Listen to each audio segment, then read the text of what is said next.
समर्थन कोणतेच पत्ता मराठी.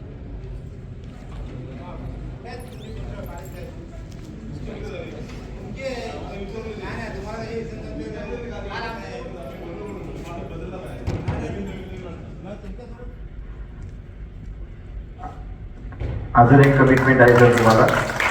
20 तारखेला सुद्धा अशाच प्रकारचा कार्यक्रम काजूवरती आहे.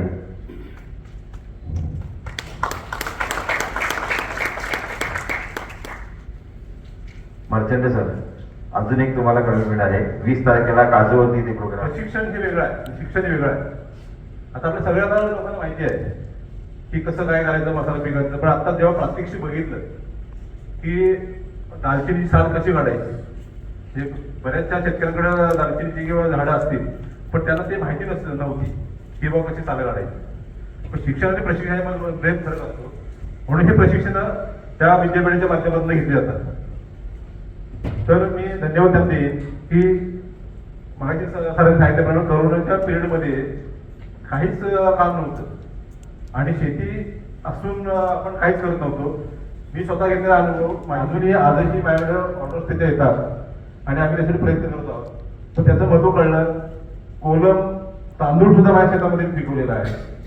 त्यानंतर कंदवर्गीय पिकं आज सुद्धा माझ्याकडे त्याचा सुरण माझ्या शेतामध्ये आहे. तर असे वेगवेगळे मला मी शिकलोय पण मला काहीतरी नवीन नवीन काय मिळेल. आज मी माझ्या शेतकऱ्यांना धरून आणले, बांधून आणले. काळात मला या बघा इथं आलेला अनुभव. दापोली आणि मंडणगड 40 किलोमीटरचं अंतर आहे. पण 40 किलोमीटरच्या अंतरातला 70-80 वर्षाच्या माणसाला कोकण कृषी विद्यापीठ कुठं आहे कसं आहे काहीच माहित नाही. ते त्यांना आता कळलं. हे गरजेचं आहे. पुणे मुंबई बाहेरला लोक स्वखर्चाने इथं आलेले आहेत का, तर विद्यापीठामध्ये काहीतरी मिळणार आहे. आता आपण घेऊन जाणार आहोत. 2 दिवसांच्या ह्या कालावधीमध्ये आपण बऱ्याच विचार घेऊन जाणार आहोत. काहीतरी प्रगती करण्यासाठी प्रयत्न करणार आहोत. ह्यासाठी आमची म्हणजे ओरड असते की तुम्ही चाला. झगडे सर माझे मित्र मला कायम करत असतात. मी त्यांना म्हणतो काय असेल कोण नाही तर मी तरी येईल. माझ्याकडे व्याप आहे. मी मंडळमध्ये मागच्या 5 वर्षामध्ये मागणी नगरशोध मी राजकीय शैक्षणिक संस्थेमध्ये काम करतो. माझी स्वतःची संस्था आहे सामाजिक शैक्षणिक राजकीय. मी स्वतः नगरसेवक म्हणून काम केलेलं आहे. आणि असं असताना सुद्धा बिझी शेड्यूल मधनं मी ह्या प्रश्न काय घेतो तर मला काय प्रगती करायची आहे आणि मी शेतकऱ्यांना घेऊन येतो. आता सुद्धा 20 तारखेला प्रशिक्षण आहे.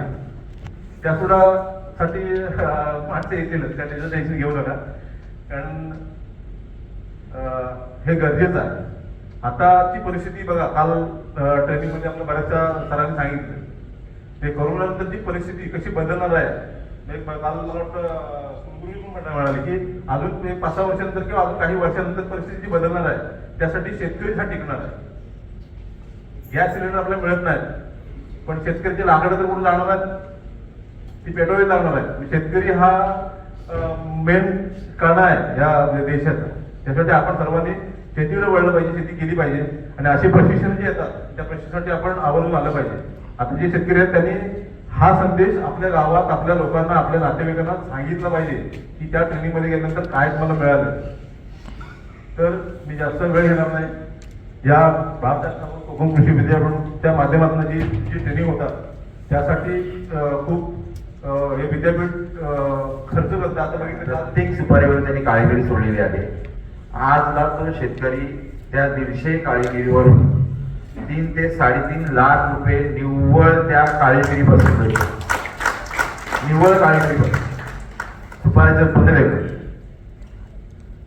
दुसरं एक त्यांनी काळेगिरी म्हणजे वेगळी करायचं एक यंत्र सुद्धा केलेलं आहे. त्याचं स्वतःचं इनोव्हेशन आहे, स्वतःचं वर्कशॉप आहे त्यांचं. त्यांनी स्वतः एक केलेलं आहे. नेक्स्ट टाइम काहीतरी सरांचं एक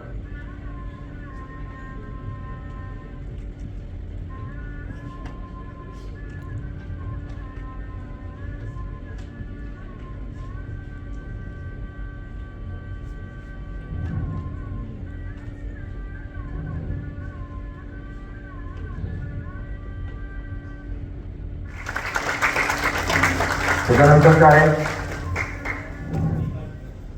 उदय पत्नीलकर